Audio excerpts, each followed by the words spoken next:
Greetings, everyone. Welcome to the podcast, The Life Craft, a podcast designed to aid in achieving growth, success, and happiness that we all aspire for. Today's topic is about mind over muscle, unlocking your talent. And this topic, I'm very happy to bring in Sue Langely, the CEO and founder of Langley Group. And she is a global speaker and expert in emotional intelligence, neuroscience, and positive leadership. Let me give a brief introduction of her. I'm truly honored, actually, and having known her almost 5 years now, when my journey started in the world of positive psychology, when I met her while in Melbourne in one of the positive psychology conference. But her journey is something magnificent and something worth sharing. She founded Langley Group in 2002. That means almost 21 years ago. And I have met her, I have known her, and truly she is gifted, and she uses her gift for synthesizing science into simple practical tools to teach and advise thousands of leaders, change agents, and human resources. In fact, regular people as well, when she goes for some of the conferences, to harness brain's potential and use emotions more intelligently. She has chaired conferences, presented her work in international and other large-scale projects. Well, she has coordinated many of them. And companies like Salesforce, Unilever, Schneider Electric, in fact, that is the headquarters is in Nashville, where I'm living. I see it every day, to cultivate positive culture and emotionally intelligent leadership.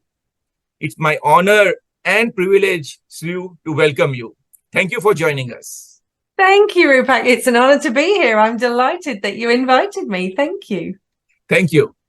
So, Sue, before we go deeper into this topic of mind over muscle, unlock your talent, would you please share your journey to Harvard, being a licensed master training in evidence-based emotional intelligence and strength tools? This is very rare. And being featured rather in ABC TV show Redesign My Brain. What is the story around your incredible journey and accomplishments? If you can share, and how you are now driving it to the level as you are moving forward.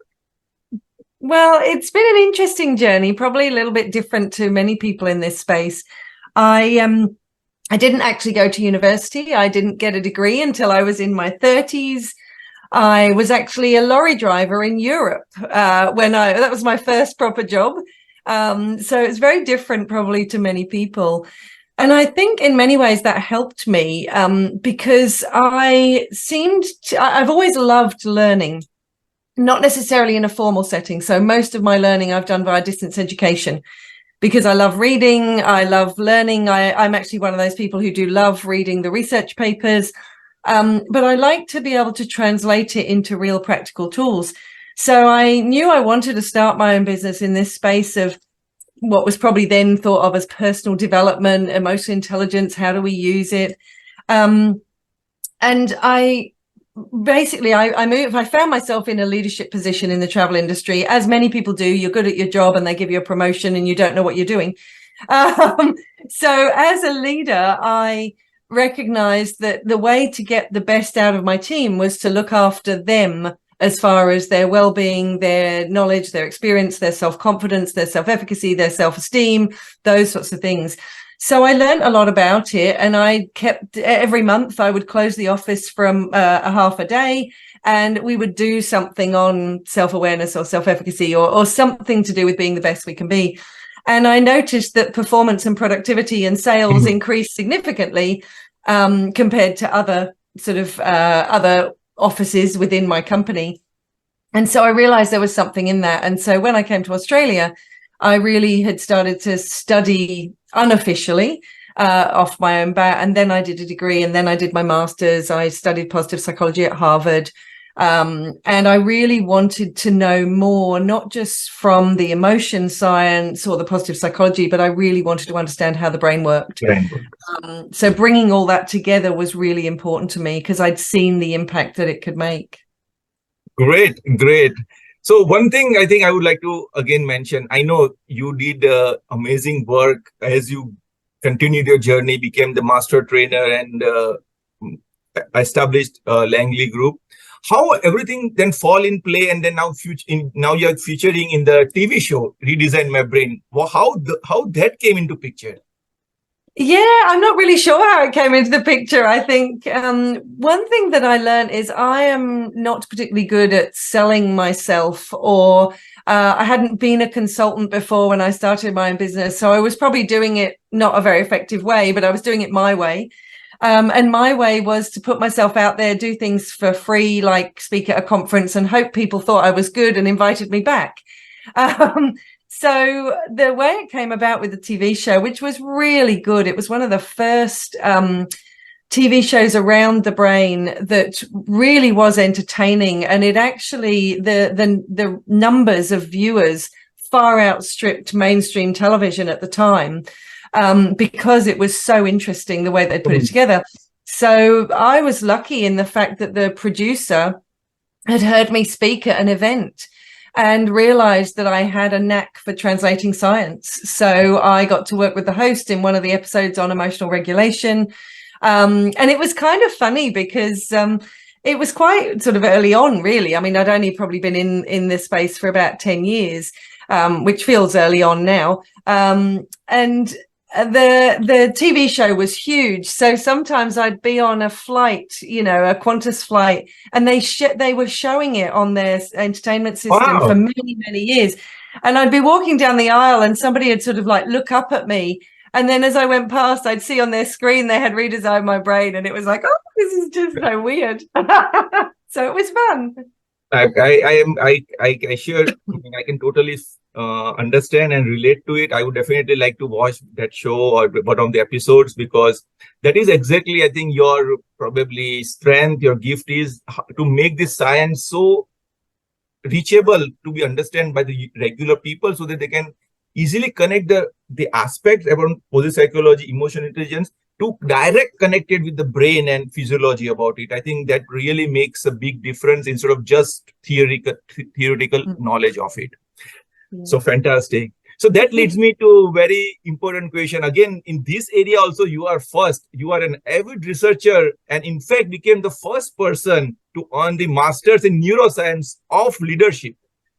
So while you had done such a high level of this research, and I'm sure you must have encountered this concept, this aspect actually around mind over muscle. So can you please share, now can we go nitty-gritty of this mind over muscles and its dynamics around brain and talent?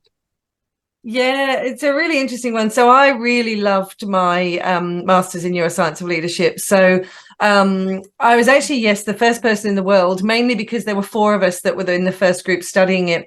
And one failed the first year, one dropped out in the first year, and one deferred. So it was really a fluke that I was the first in the world, but I'm going to take it.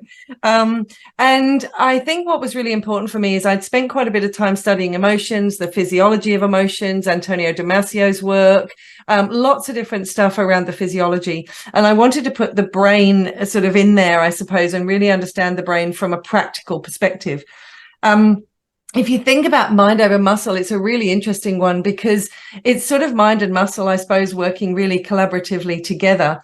Like, we've got so much research now about the placebo effect, about, from the way my mind works and what I think, etc., can actually change outcomes. We've got really interesting things to do with, if you tell 100 people that a milkshake is, drink the milkshake and there's going to be high calorie, high fat, high sugar, but oh my goodness, it's the best in the world. And I measure the ghrelin in your stomach after drinking it, and ghrelin is linked to how many calories you consume. And then I tell another 100 people, drink this milkshake, it's the healthiest in the world. Oh my goodness, it's so delicious. It's low fat, low sugar, low calorie. The first group get told it's like 500 calories. The second group's 100 calories. You measure the ghrelin in their stomach afterwards, and the 500 calorie. Well, this is the thing. The 500 calorie group have way more ghrelin in their stomach, which is basically saying you're fuller, you've consumed more calories. But actually, they've consumed the same milkshake. We've got research around people eating brownies, and one's told this is really, really high in calories. You probably need to feel a bit guilty when you're eating this, etc. And the other group are told just to savor every moment of it, and it changed the triglycerides in the blood. So from a mind perspective or a brain perspective, we can't discount this placebo effect, whether it's to do with what we're eating, whether it's to do with health, whether it's to do with playing to our strengths and our talents and what we believe. It has a huge impact. And I suppose what I really love about understanding the brain and the neural plasticity in the brain is the neural pathways that I run down more frequently will get stronger. Right. So if I run down the pathways that are whinging and complaining and life's terrible and whatever they're the ones that strengthen. If I run down the gratitude and the kindness and the compassion and the life's beautiful element, then I'm going to notice more of those things that are beautiful, even on bad days. So I think I think you said it so nicely, so perfectly, because what I have known, Pygmalion effect, right? And that is where the main aspect about how placebo and of things affect. To your point, if I take it one step further, no wonder the neurons will create their own pathways based on what thoughts you inject in your system. And you said it so correct, and you researched it. Recently, I am now learning about subconscious mind, and that is even more powerful when it comes to how you impregnate your positive thoughts into your subconscious mind. And it is just I would say, slave of your conscious mind. If you can, with your self-belief, and this is so wonderful that whatever you want to think, it will affect the same thing what you mentioned about. And this part, when you bring it, but this particular thing, what I'm talking about, cannot be translated very easily to the world outside where we have to really make a progress. Leadership at a leadership level, at a professional level.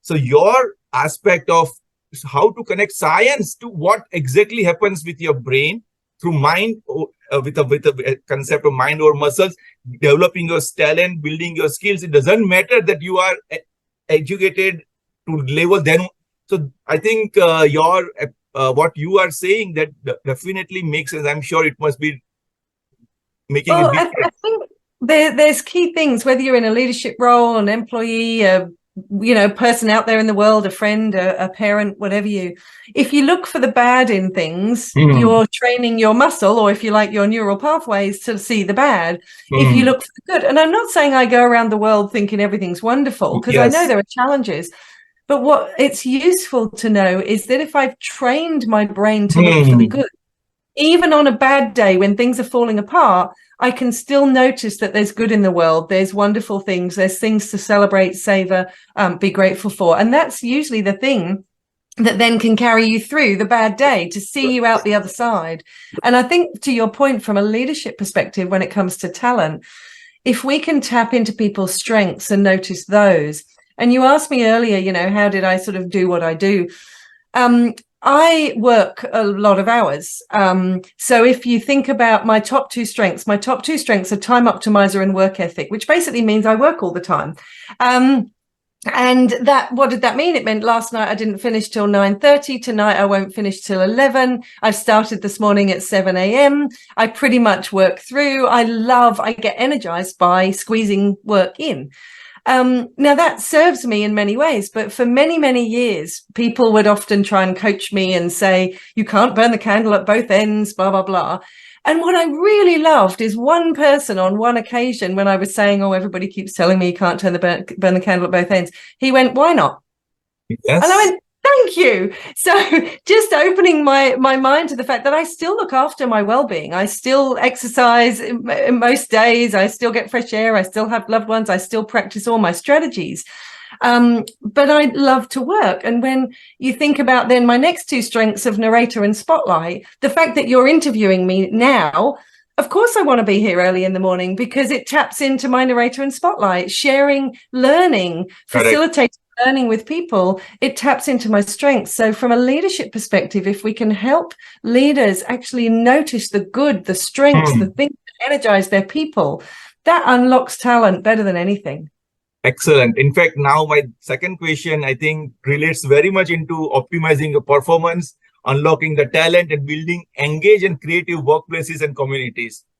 I think you kind of mentioned few things as you were talking about some of your strength and how you relate your work ethics and other things.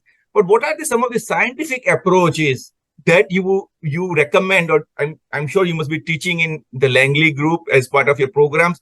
So if you can share few things of how you can optimize your performance, make sure that even though you work long, you are not burned out. You unlock you feel good about what you do. So if you can share a few things on that. So I think there's a few things here. One, in an organization, strengths is a really important point because, and I've been doing a lot of this stuff recently myself and my team, because again, if you ask me to tap into my strengths, I'm bringing energy, I'm bringing confidence because they're things that I'm good at. Now, when we talk about strengths, we're not talking about tasks. So somebody might be good at accounts and somebody might be good at selling. Well, that's a task. The strengths are the strengths they use to be good at it. So I use narrator and spotlight when I'm standing on stage or facilitating or being interviewed, etc., because they're two of my top strengths. So helping leaders really unlock potential through strengths is one thing. The other thing that I really look at, and this is where I talk about a smorgasbord of strategies, is making sure that each individual has tools in their toolkit for their well-being. So I always think flourishing in life is that I have more tools in my toolkit than the adversity coming at me. So it's not that I flourish and I don't have adversity. Everybody in this world is going to have adversity. We're going to have challenging things that hit us. What we want is more tools in our toolkit than the adversity coming at us. And there will be times where the adversity is bigger than the tools that we have available and we struggle. And, people talk about burnout or those sorts of things. But really, it's about how can I put as many tools in my toolkit as possible? Now, unfortunately, a lot of the time, we don't learn those tools until the adversity has overwhelmed us. And then we're like, oh, what should I do? For me, my belief is that us as practitioners, our job is to help people put as many tools in their toolkit as possible so that we can still continue to flourish even through adversity.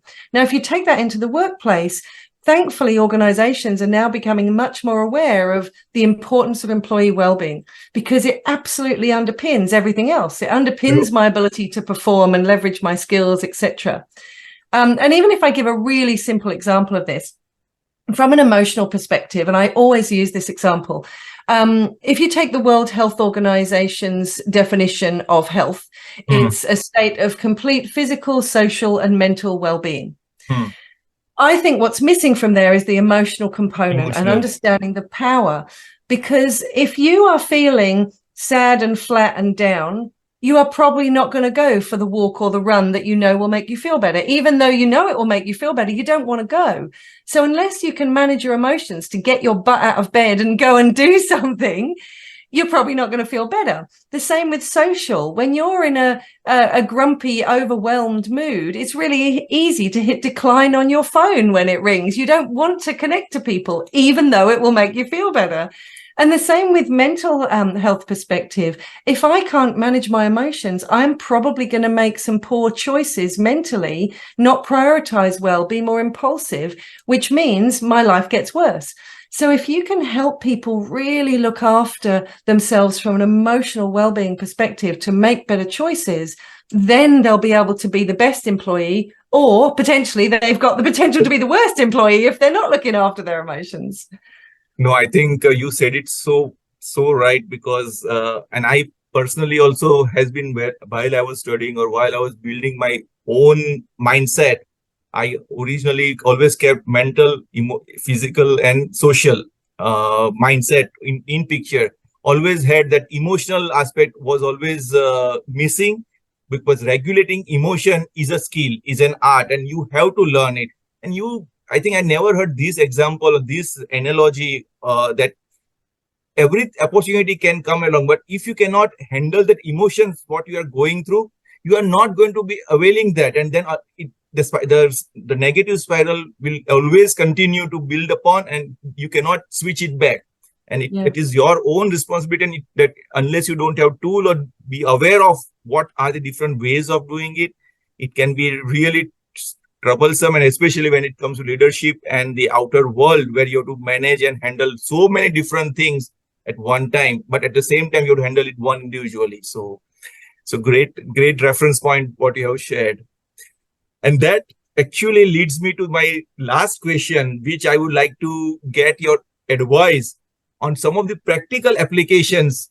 What you already talked about emotional regulation in different aspects of mental, social, physical, and relationship areas. Then what are some of the practical application of emotional intelligence, positive psychology, and neuroscience, where you are already expert? And what can you share to inspire people to what they can do it in your routine, their life? It could be a professional or personal life, to make sure that they achieve the best outcomes for themselves as well as for the business. So there's a few things that I talk about. So from a brain perspective, I like to think about, how do I keep my brain fueled up, a bit like a car? How do I keep my brain fueled up so that it can perform at its best? One of the things we know is the brain needs dopamine in order to think clearly, make good decisions, prioritize, pay attention, self-regulate, all those things. So therefore, I then ask myself, okay, well, how do I get more dopamine in my brain? Not from an addictive perspective, but from a well-being perspective. And there are two things I always talk about. Number one is what I think of as brain and body basics, which is eat, sleep, and exercise. And that is nothing to do with whether you want to put on weight, lose weight, or anything. It's that your brain needs you to eat well, sleep well, and exercise, to move every day. So they're fundamentals. You tick those boxes every day. Yeah. And then the second thing that we know impacts dopamine and produces dopamine in the brain is positive emotions. So my thing is understanding the science. How do I bring positive emotion to my day regularly, even when I'm having a bad day? So I had something quite challenging happen a few weeks back that caused me to have what people often know as an amygdala hijack. And I'm like, this could be really quite tragic. And the good thing is, because I know how my brain works, I literally had this moment where I could not think. And then, because I know how it works, I literally giggled to myself. I went, this is awesome. Your brain is doing exactly what it's meant to do right now. Have a bit of a laugh, which I knew would produce dopamine. I then started moving and walking and breathing so that I could then start to calm myself down and think. And anyway, I resolved it. I figured it out. But that instant moment was, I cannot think. And it just caused me to laugh, because this is what happens. And if you understand it, then you've got little tools in your toolkit. So I do lots of things every day. I practice gratitude every day. I write down 3 things I'm grateful for and focus on them every night. Every morning when I wake up, I look out of my bedroom window and I savor the trees and the sunshine and my yellow bedroom. Even in my office, I have sparkly lights on the ceiling because it makes me feel happy. I have a jigsaw puzzle next to me so that for 5 minutes between meetings, I can give myself a way of creating positive emotion. So I guess I do that regularly. And the last thing that I will say is there's some really cool research that looks at the ripple effect we have on the people around us, and the impact that we have, whether our health-related behaviors are good for us or not good for us. We have this ripple effect. And in popular psychology, it's become known as, you are the sum of the top 3 or the top 5 people you hang out with. But there is a lot of research behind that little anecdote. When I first read that research, many people go, be careful who you hang out with. Correct. I went, which is your point about personal responsibility. My response was, I need to be careful how I show up, because if I am having this huge ripple effect that I might not be aware of, I want to make sure that I show up more frequently as the best version of me. And that is my responsibility. The more I can do that, the bigger the impact that I can have. In fact, I think all the 3 points you shared was brilliant and very, very appropriate. And we all can apply it on a daily basis. And I think that automatically will help us to feel the dam of our positive emotions, so that anytime when we want, we can open it to let it flood as required to the dry or barren land, or just to farm out our own activities, right? But the last Absolutely. point, I think I can relate to, that is such a big thing because that is your unselfish reason, altruistic, that if we can be the best person every time, think about it. That means we are already turning our brain into and neurons to be at the best, work on the best, and tell our brain to be at the best, so that when the other person interacts with her, he gets the opportunity to hang out with the best. How wonderful Absolutely. it is. Yeah. And that's my responsibility. If I want to Yes, make a difference in the world, I need to be the best I can be more I think frequently. Maybe not all the time, but more frequently.